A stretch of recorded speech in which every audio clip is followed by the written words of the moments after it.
Namaste and happy Diwali. I'm Samtha Aunty, the founder and CEO of Virtual Preschool.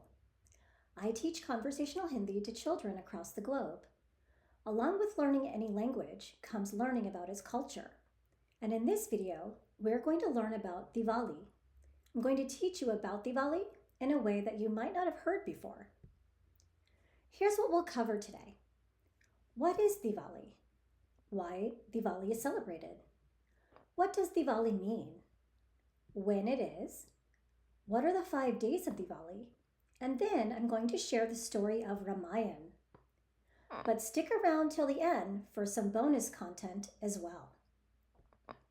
Let's start by asking, what is Diwali? Diwali is a festival. It's a celebration. And just like at Christmas, people decorate their home with beautiful lights. And at Diwali, we also decorate with candles, called diyas, as well as colorful decorations like this one, called rangoli. And we will talk about diyas and rangolis a little more later. So for now, remember that Diwali is a festival. Why is Diwali celebrated? Well, Diwali has significance in 3 different religions, which are all from India: Hinduism, Jainism, and Sikhism. In Hinduism, Diwali is a celebration of the return of Ram, Sita, and Lakshman to their home after spending 14 years living in the forest, where Ram stopped a really bad guy named Ravan. And I am going to share the full story of that later in this video. In Jainism, Diwali is a celebration of when the 24th Tirthankar, Bhagwan Mahavir, attained nirvana, or in English, as we call it, attained enlightenment. And in Sikhism, Diwali is on Bandi Chor Divas. Bandi Chor Divas means the day of celebration.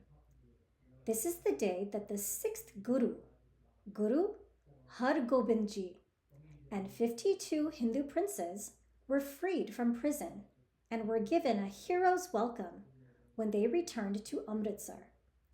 So as you can see, Diwali has a lot of significance. What each of these Diwali events has in common is that they are about a person who faced immense challenges and overcame them. You might have heard of Diwali also called Deepavali. They're the same thing. The difference is that it's called Diwali in northern India, and it's more often called Deepavali in southern India. Now, let's talk about what Diwali means. Many people think that Diwali means the Festival of Lights, but that is what Diwali is. Diwali is the Festival of Lights. That's not what the word Diwali actually means. The word Diwali means a row of lights, and those lights are called diyas.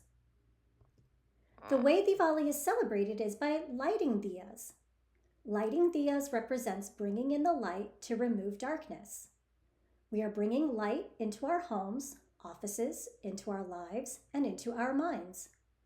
It also represents sharing that light with family, friends, neighbors, and your community. Next, let's talk about when Diwali is. You know how Christmas is always on December 25th? Well, Diwali isn't that simple. The date of Diwali changes every year. In 2024, Diwali is on November 1st. In 2025, it's on October 20th. And in 2026, on November 8th. So as you can see, the date changes every year, but it's usually in October or November. The reason why the date of Diwali changes every year is because the date depends on the phases of the moon. You might have learned about the waxing and waning of the moon in school. Tracking the phases of the moon is called the lunar calendar, or some people call it the moon calendar. And using the lunar calendar to determine dates of events is common in other cultures too. For example, the date of Chinese New Year is also based on the lunar calendar. Take a look at this chart that shows the phases of the moon. We can see the full moon and a quarter moon. Diwali is celebrated when there is a new moon. There's a new moon when the moon and the sun are both on the same side of Earth. And you can hardly even see the new moon. And if you look out into the sky on Diwali night, you probably won't be able to see the moon. Speaking of when Diwali is, did you know that Diwali is actually a 5-day celebration? So a few minutes ago, when I showed you these dates for Diwali, these are the main day of Diwali. But the full festival starts 2 days before these dates and ends 2 days after these dates. And each day of Diwali has a meaning as well as a valuable lesson. And I'm going to tell you about each of the 5 days. As you can see from the picture, each day of Diwali has a name. I'm going to say the names because it's good information to have, but don't worry about it if you don't remember them. It's more important to know the meaning of each of these days. The first day of Diwali is called Dhanteras. The second day is called Chaturdashi, but it's also called Choti Diwali because Choti means little or small, and that is the day before Diwali. This is similar to Christmas Eve and Christmas. There is Choti Diwali, followed by Diwali. The fourth day is called Govardhan Puja, and the fifth day is called Bhai Beej or Bhai Dooj. People use both of those words. Let's talk about the meaning of each of the 5 days. I would like you to think of each day as a bucket. So we have ek, do, teen, char, panch. We have these panch buckets, and your job is to fill each bucket. But fill them with what? These are life buckets, things that pretty much everyone wants in order to have a happy life. The first one is health. Good health is the foundation for everything.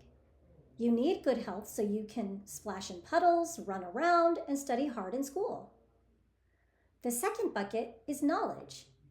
You go to school every day and learn sports, arts, and other things so that you can learn and build skills.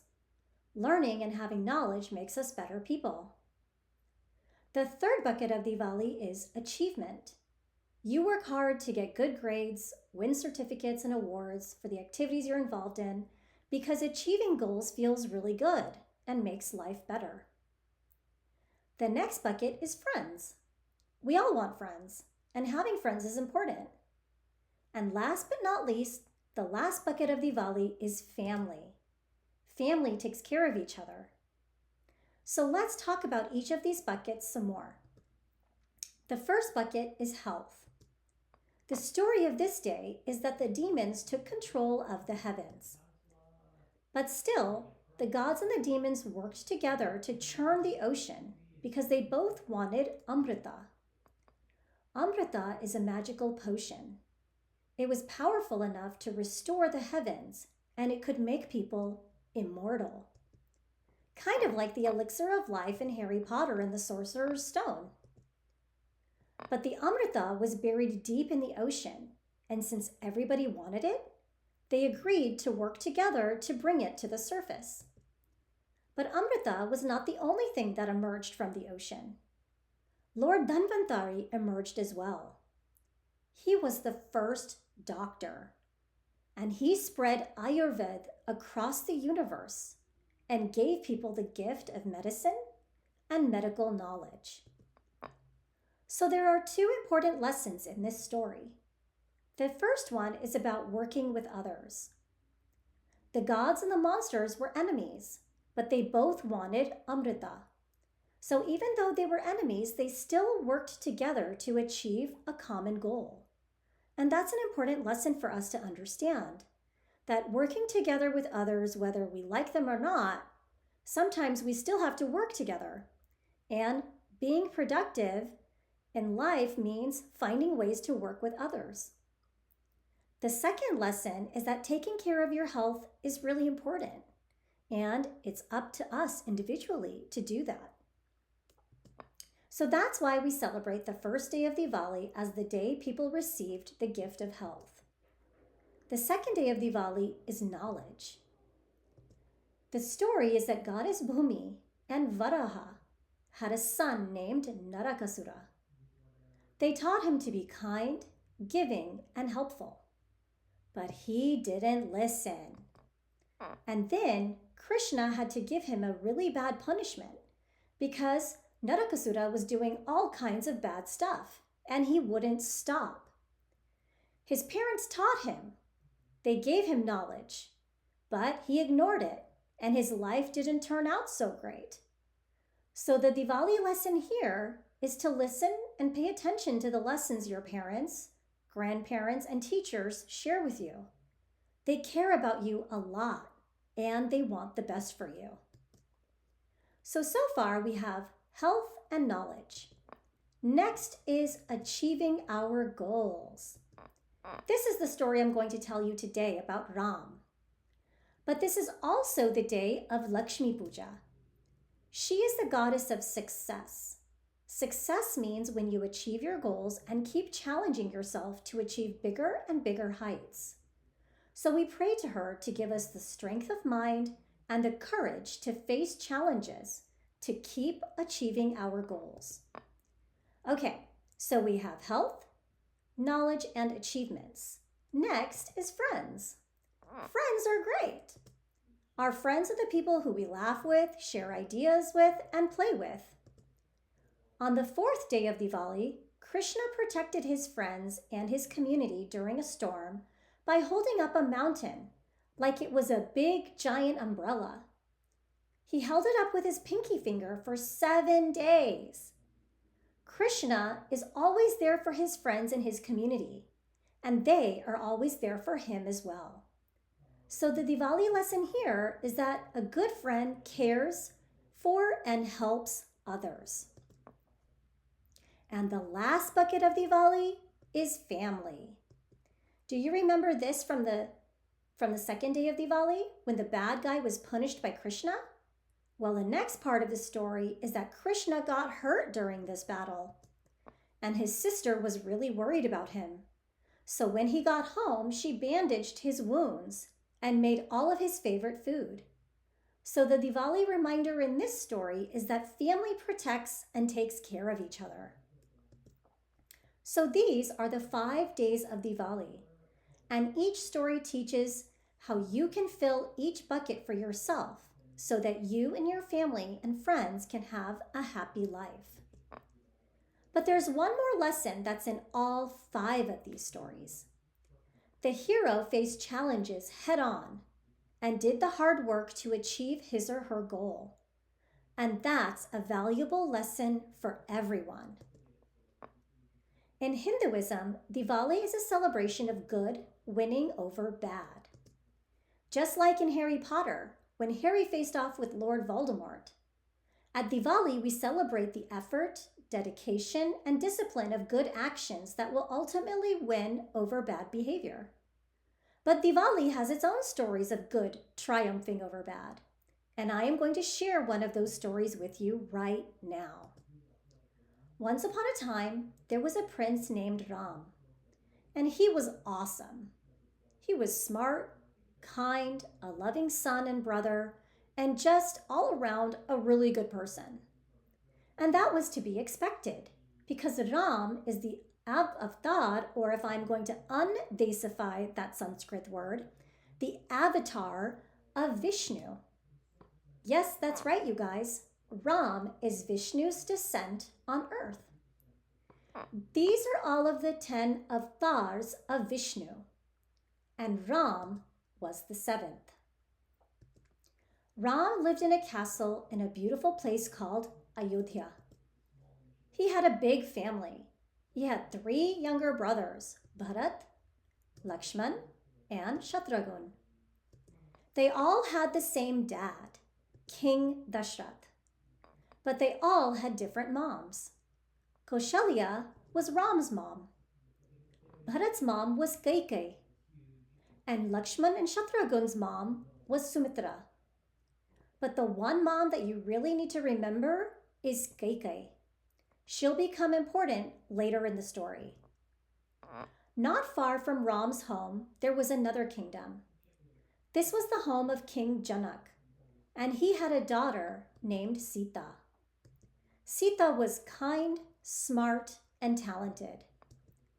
When she was a baby, King Janak found her in a field with the heaviest bow he'd ever seen right next to the basket she was in.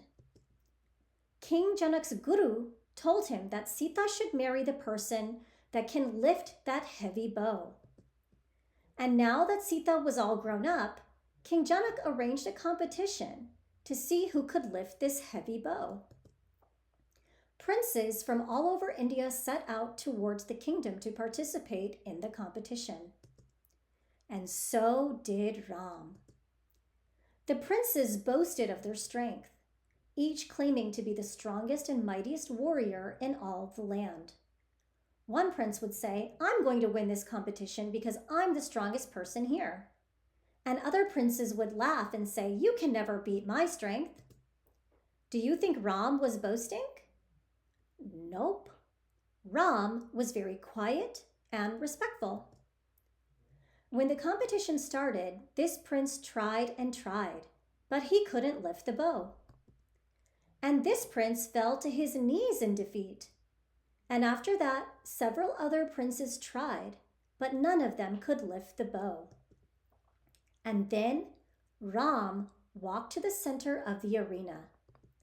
He put his hand on the bow and lifted it like it was as light as a feather. And everyone was amazed. Many of the princes folded their hands in respect for Ram. They realized that he was not an ordinary man. They realized that Ram must be a god because no ordinary person could have lifted this heavy bow. King Janak declared Ram the winner of the competition. That same day, Ram met the king's daughter, Sita. Ram and Sita fell in love, and they got married. After the wedding, they went back to his home in Ayodhya, and they were very happy. But not everyone in the palace was happy. Remember I told you that there were 3 queens and that they each had their own sons? Well, there was another lady too, and her name was Mantra, and she was Bharat's nanny. Remember, Bharat is the second oldest brother after Ram. Mantra had taken care of Bharat since he was born, so she loved him like her own son. And King Dashrath was getting old, so it was time for him to think about who would take over the kingdom after him. And the tradition was that the eldest son would become the next king. And that was Ram. So he was supposed to become the next king. But Mantra wanted Bharat to be the next king. So one day Mantra went to Queen Kaikai, Bharat's mom, and said, "Don't you want Bharat to become the king? Why should Ram be the king when Bharat is so much better?" Queen Kaikai said, "No, Ram will be a wonderful king. I love him like my own son." And Mantra said, "But he's not your son. And I have an idea about how we can ensure that Bharat will become the king." Even though Kaikai loved all 4 boys, all 4 brothers, she had to admit that she liked the idea of Bharat becoming the king. Mantra had come up with her plan one day after she had been snooping around the palace and overheard King Dashrath talking to one of his royal advisors. Trouble was brewing in the forest outside the kingdom. Rakshas were stealing food and scaring the villagers, and it was believed that they had a very powerful leader. So Mantra's idea was to send Ram to the forest to stop the Rakshas, and he'd have to stay there for at least 14 years. But why would King Dashrath agree to this? Let's find out. The next day, Queen Kaikai went to the king and said, "Ram is a mighty warrior, and he will solve your problem with the Rakshas. I want you to send him to the forest for 14 years. and you cannot refuse my wish." King Dashrath was shocked that she asked for this, and he knew that she was right, that he couldn't refuse her wish. But why? Why couldn't he say no to her? Because a long time ago she saved his life in battle, and he told her that she could make a wish, at any time in the future, and he would not say no. So she was using this time to make her wish. But King Dashrath loved Ram so much and worried that it would be dangerous. And the idea of sending his beloved son away for so long made King Dashrath very sad. But he knew that he had no choice. So he asked Ram if he would go to the forest. And of course Ram said yes. The next day, Ram got ready to leave. As he prepared, Sita said she would go with him. And Lakshman could not bear the idea to live without his Rambhaiya, so he decided to go too. While Bharat and Shatrughan stayed at the palace. And Ram, Sita, and Lakshman set off to live in the forest for 14 years. They built a house and protected the villagers from the Rakshas. By now, a few years had passed, and one day Ram's younger brother Bharat came to visit them. Bharat told them that King Dashrath was getting old and dying. He said, "Bhaiya, Ayodhya needs a new king. Please come back and take your place as the new king." But Ram said, "I can't come home now. I promised Dad to protect the villagers, and my work here isn't done. And I can't break the promise I made to Dad." So Bharat returned to the palace without Ram. And because of that, everyone wanted Bharat to become the new king. The nanny, Mantra, was pleased beyond words. She revealed that all along her and Kaikeyi's plan was to send Ram to the forest so that Bharat could become king. And Bharat was furious with his mother when he found out. He was so angry that he refused to speak to her. So Kaikeyi and Mantra's plan didn't work, did it? In fact, it backfired. Kaikeyi and Mantra didn't expect Bharat to react this way. They thought he'd be overjoyed to be the king. But he loved and respected his Rambhaiya and believed that Ram was the rightful king of Ayodhya. But the fact remained that Ayodhya still needed a king. So Bharat said, "Rambhaiya should be the king, not me. So I will not sit in his throne. I will simply look after the kingdom until he comes back." And Bharat placed a pair of Ram's chappal, his shoes, at the throne, while Bharat sat beside the throne. Back in the forest, one day a female Rakshas was wandering around. She stumbled upon Ram's house and saw him standing there practicing archery. She thought he was very handsome and decided that she wanted to marry him. So she used her magical powers to transform herself into a beautiful maiden. She approached Ram and said, "What are you doing here in the forest?" Ram said, "I am the son of King Dashrath, and I live here and protect the villagers." She said, "I am Srupanka, the sister of the mightiest man on earth, Ravan. Why don't we get married? After all, I'm a princess, and you are a prince." Ram smiled and said, "Thank you, but I'm already married. Why don't you ask my brother Lakshman?" Lakshman was standing at the nearby pond. So the maiden walked over and said, "I'm Srupanka, the sister of the mighty King Ravan, and I would like to marry you." Lakshman said, "I am completely devoted to my brother, Ram. I'm sorry, but I cannot marry you." During all of this, Sita was inside the house, so she didn't know any of this was going on. Srupanka got angry for being rejected by both brothers and said, "You have insulted the sister of Ravan, the most powerful man in the universe, and you will pay for this insult." Just then, Sita came outside the house to get pani, water, from the well. Srupanka had transformed back into her real form, and seeing Sita, she charged towards her. Srupanka was going to hurt Sita. But Lakshman got there just in time and stood in front of her. He pointed his bow and released one arrow, chopping off Srupanka's nose. She wailed in pain and ran away. But not long after that, she came back with many Rakshas to fight Ram and Lakshman. Do you think that Ram and Lakshman stopped them? Yes, of course. They stopped all of them except for one Rakshas who managed to escape.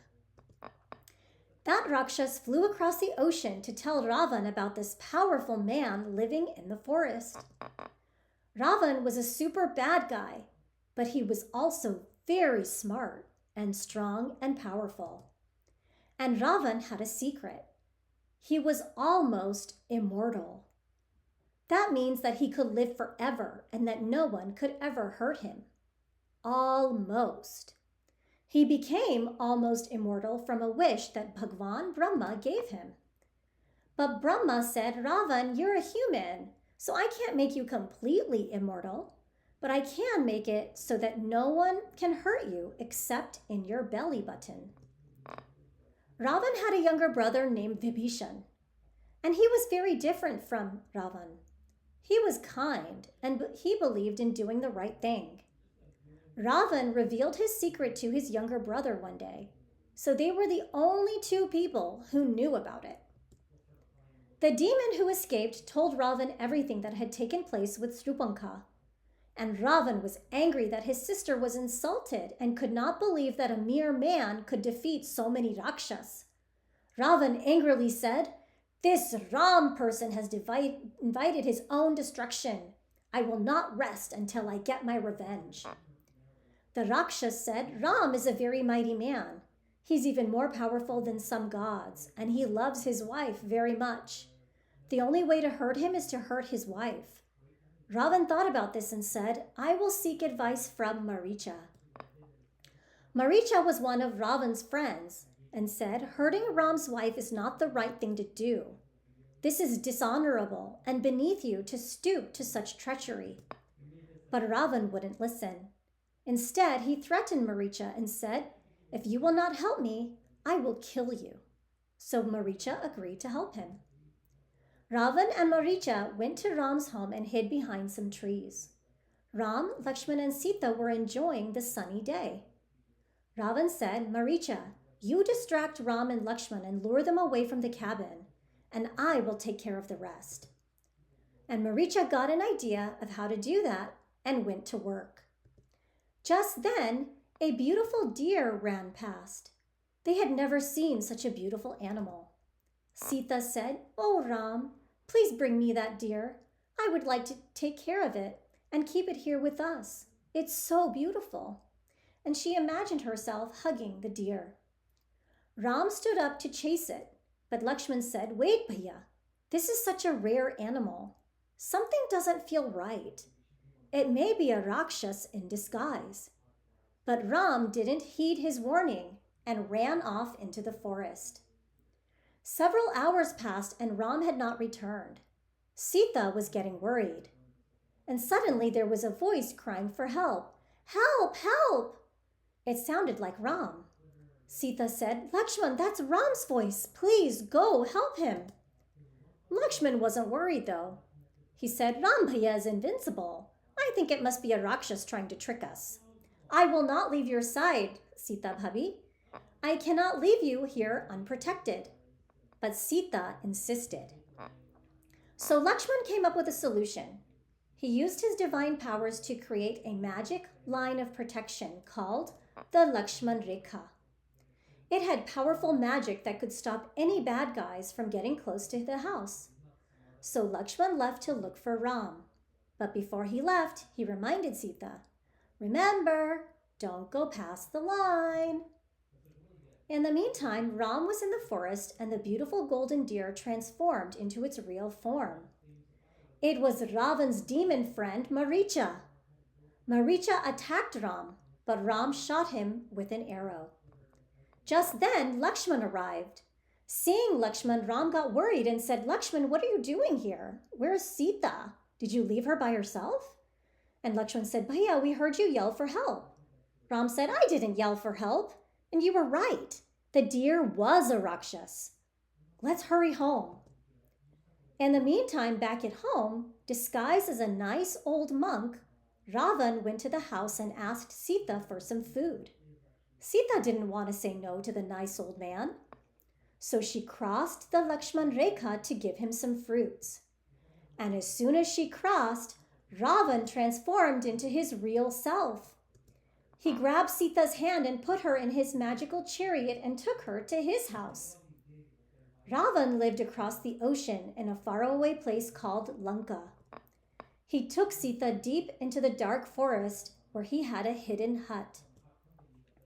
When Ram and Lakshman got back, they knew that something was wrong because usually Sita came outside to greet them. They called her name, and there was no answer. When they saw that she wasn't home, they walked into the forest to look for her, and that's when they saw her necklace on the ground. They kept walking and saw a broken chariot and footprints. That's when Ram realized that Sita had been taken. There was a vulture behind the chariot, and Ram drew his bow and arrow, assuming that the vulture harmed Sita. But then he saw that the vulture was hurt, and it spoke in a weak voice. "My Lord Ram, I tried to stop him from taking her." Ram lowered his weapon and said, "Who? Who took Sita?" The vulture told Ram everything that happened. He said it was the king of Lanka, Ravan. He took her. He had a flying chariot, and I managed to push them out of the sky. And Sita Ma is very smart. She tore off her necklace and dropped it as a clue for you. But Ravan stabbed me with his sword. I'm so sorry, Lord Ram. I could not stop him." And then the vulture Jayatu took his last breath and died. Ram was overcome with sadness at the sacrifice this innocent vulture made for him. Ram and Lakshman kept walking into the forest hoping to find more clues. After a while, they were approached by a monk. "Excuse me, I have never seen you here in the forest. Who are you?" Ram and Lakshman were hesitant to answer because they didn't know whether to trust him. Sensing their hesitation, the monk said, "Don't worry. The king of the monkeys, Sugriv, seeks your friendship. I am Hanuman, and I can take you to him." And then Hanuman transformed into his real form and folded his hands in respect to Ram. Hanuman is a monkey warrior with lots of powers. He can change size, he can fly, and he can even lift really heavy things like cars. King Sugriv was the leader of the monkeys. He and Ram formed a pact to help each other. Ram would help the Monkey King take back his kingdom, and Sugriv, the Monkey King, would help Ram find Sita. Hanuman said, "Don't worry, Lord Ram. I will find Sita Ma." Ram handed Hanuman his ring and said, "When you find her, show her this ring so that she knows she can trust you." Hanuman soared through the air and over the ocean on his way to Lanka. He found her sitting by a tree in the dark forest. Sita cried, "I want to go home." But the magic spells Ravan put all around her were too strong. Hanuman couldn't help her escape. So he promised to come back with Ram to free her. Then Hanuman flew back to tell Ram he had found her. Ram was so relieved. But how were they going to rescue her? To reach Ravan's house in Lanka, they had to cross the ocean. How were they going to cross an entire ocean? Well, Hanuman assembled his team of warriors. Together, they made a path of huge rocks across the ocean, and they wrote Ram on each rock. Remember, Ram has the power of Bhagavan Vishnu, which means that Ram's name is so powerful that by writing his name on a rock, it made the rock float. Once in a while, they forgot to write Ram on a rock, and guess what happened? The rock sunk to the bottom of the ocean. So they made the path of Ram rocks and stepped their way across the ocean. When they arrived in Lanka, Ram said, "Ravan, I'm giving you one last chance to stop these naughty things you're doing and let Sita go." But Ravan said, "No!" And a great battle started between Ram's army and Ravan's monster army. At one of the battles, Ravan shot Lakshman with a poisonous arrow. Ram was overcome with sadness, He couldn't bear the thought of losing his beloved baby brother.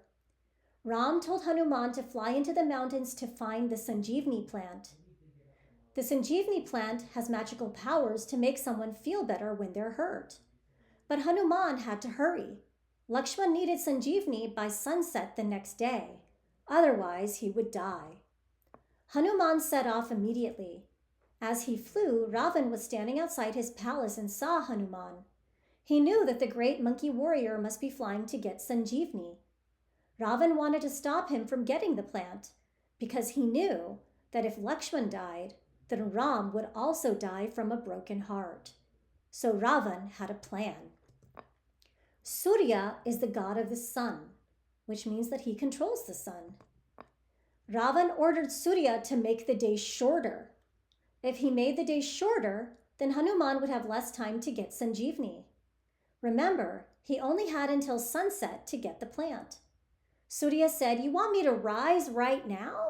It's the middle of the night." And Ravan yelled, "Yes, right now." Surya thought this was crazy, but like everyone else, he was scared of Ravan. So he set off to rise early and set early. Surya had risen about halfway when Hanuman saw him and said, "Surya, what are you doing?" The sun god said, "I'm rising early as Ravan ordered." Hanuman replied, Please don't rise until I have given Lakshman Sanjeevani. Otherwise he and Lord Ram will die." Surya said, "But Ravan will kill me if I don't obey. How do I escape that?" Hanuman said, "I have an idea. Come closer to me." Surya got closer to Hanuman, and then Hanuman increased his size to become huge. And he grabbed Surya and tucked him under his arm and held him there tightly so that he could not escape. And now Surya could not rise nor set until Hanuman released him. Then Hanuman flew as fast as he could. When he got to the top of the mountain, he saw so many plants that he got confused. Which one is Sanjeevani? He couldn't fly back to ask as they were running out of time. So Hanuman did the only thing he could think of. He lifted the entire mountain with all the plants and flew back with the whole thing. When he got back, Ram gave Sanjeevani to Lakshman, who inhaled its scent, and immediately Lakshman felt better. Lakshman stood up and Ram embraced him in a hug, relieved and overjoyed that his little brother was okay. Now that Lakshman was feeling better, Ram could focus his attention back to fighting Ravan. By now, Ram's army had won. There was only one person left, Ravan. But whenever Ram shot arrows at Ravan's head, he just grew another one. Do you remember Ravan's secret? Remember, he could only get hurt in his belly button?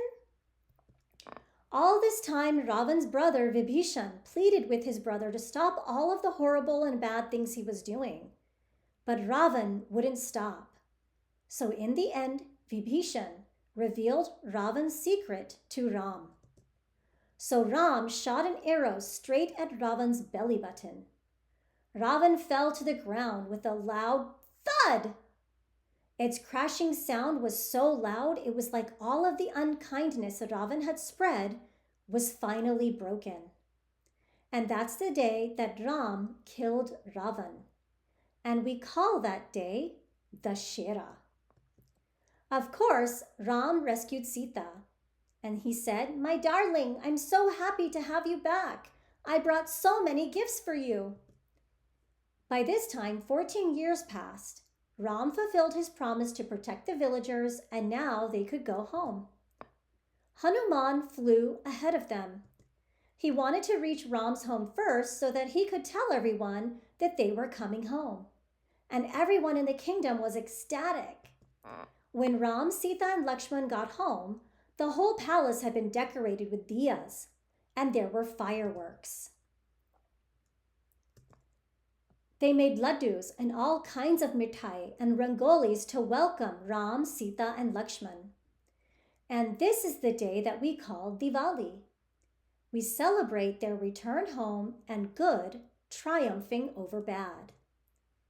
And Ram took his place as the king of Ayodhya. And Queen Kaikai felt so bad for her actions and apologized to Ram. But you know what? Ram was not upset at all. In fact, he consoled her and said, "How can a mother ask her son for forgiveness? I know that you love me." And they all lived happily ever after. The end. So, let's recap the main characters from the story. There's Ram, the hero. Sita is Ram's wife. Lakshman, Ram's younger brother. Ravan, the super bad guy. And Srupanka, the bad guy's sister. Also, let's make sure we're not confused. A lot of people think that Diwali is the day that Ram killed Ravan, but it's not. That's not Diwali. The day that Ram killed Ravan is called Dashera, and it's usually about 2.5 weeks before Diwali. So you might be wondering, what's Navratri? You might have heard that word before. Navratri means 9 nights, and these are the 9 nights when Ram's monkey army had a great battle with Ravan's monster army. And that battle ended on Dashera, the day that Ram killed Ravan. So Dashera is on the last night of Navratri. See how the dates all relate to each other? First is Navratri for 9 nights. The last night is Dashera, and about 2.5 weeks later is Diwali. Now that you know so much about Diwali, what do you wear at Diwali? We wear traditional Indian clothes. For example, the sari, which is one long piece of fabric that is wrapped around you. And there are different ways to wear a sari, as you can see from the picture. Or you can wear a lehenga, which is a skirt, a top, and a long scarf called a dupatta.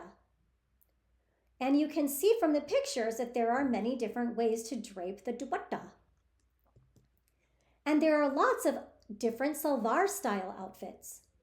They have pants, a long top, and a scarf called a dupatta or a chunni. But there are different varieties of salwars. There's a salwar kameez. This has a long top that goes past the knees, or it can go to the ankles. It has loose pants and a long dupatta or chunni. And a narkali has a long fit and flare style top, whose length can vary from a midi reaching the calves or a maxi reaching the floor. There are leggings or pants underneath with a dupatta or a chunni. A patiala suit is a typical Punjabi dress for females. It has loose-fitting balloon pants with a top that reaches at about the thighs, with a delicate flowy chunni. And the decoration that she's wearing in her hair is called a parandi. The last one is a churidar. As you can see, the top goes to right about the knees, or it can be a little longer. And it's more form-fitting. She's wearing leggings with it and a long dupatta or a chunni. And again, the long matching scarf is called a chunni, and it can also be called a dupatta. The difference between them is that a chunni is usually very thin and delicate, flowy fabric, whereas a dupatta is usually heavy or even very heavy. To accessorize your outfit, add some bracelets called churiyan and a matching bindi on your forehead. For boys and men, there is a kurta pajama. It has a long top, usually with long sleeves, and pants with pleats at the ankles, and a dupatta. The safa on his head is not usually worn at Diwali, but go for it if you want to. Next, let's review the Diwali vocabulary we learned today. We learned all about Diwali in this video, and the word Diwali means a row of lights. Those lights are called diyas. A diya is a lamp made from mud or clay, and it has a cotton wick. The wick is the pointy thing where you light it with fire. A rangoli is a pattern of colored powder to make a pretty decoration at home to welcome gods, goddesses, friends, and family to your home. The colored powder used to make rangolis is called gulal. A kandil is a lantern used for decoration. Fuljhadi are sparklers often used at Diwali time. A toran is a colorful door hanging made out of flowers and used for decoration. A kalash is a pot filled with pani, water, with a coconut on top. The pani means energy, cleanliness, and life, and it's used for puja. Nariyal is how to say coconut in Hindi. Coconuts are used in pujas because they are not mixed with anything else. Coconuts are pure. Sitafal is a custard apple. It's a fruit that is offered to Goddess Lakshmi, and it's pretty hard to find here in the United States. A havan is a fire that is lit for doing puja. It embodies the god Agni. Om is the sound of life. Saying Om or chanting Om is good for your body and your mind. A puja thali is a pretty plate with fruits, sweets, diyas, and other things. It's an offering to the gods, kind of like leaving cookies for Santa on Christmas Eve. Uphar are gifts or offerings given to gods, family, and friends. Lakshmi is the goddess of achieving your goals. On Diwali, she visits your home to give you good luck. But she's a goddess, so you won't be able to see her. Krishna is a god that teaches lessons about being the best you can be. Also, he loves to eat a tasty butter called makhan. Ram is a prince who saved his wife Sita from the bad guy Ravan. Sita is Ram's wife. She was born from the earth as a gift from Mother Earth.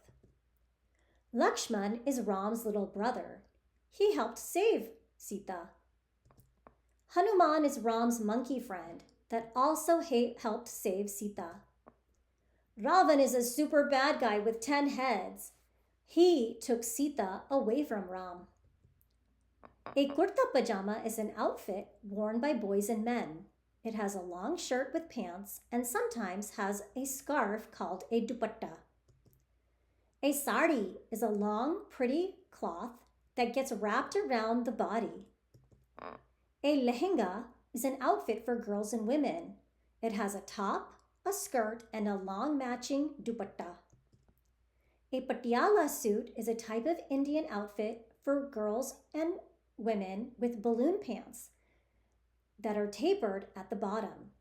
It has a fitted long top and a thin scarf or a chunni. This is a typical dress worn by women and girls in Punjab. An anarkali is a long, flared, like fit and flare dress top. It has leggings underneath and a long matching scarf. A churidar has a long fitted top with leggings and a matching dupatta or chunni. A salwar kameez has a long shirt with pants and a matching chunni or dupatta. Mithai are Indian sweets, any kind of sweets. As you can see in the picture, there are lots of different kinds of mithai. A gulab jamun is a type of mithai, a type of Indian sweet. It's kind of like a donut hole, except that it's swimming in syrup and all kinds of sugary yumminess. A jalebi is a fried orange swirly sweet that's really bad for you, but oh so yummy, especially on a cold, rainy day. And it tastes even better when dipped in warm milk. Diwali ki shubhkamnaएं is how to say Happy Diwali in Hindi. Let's do that again.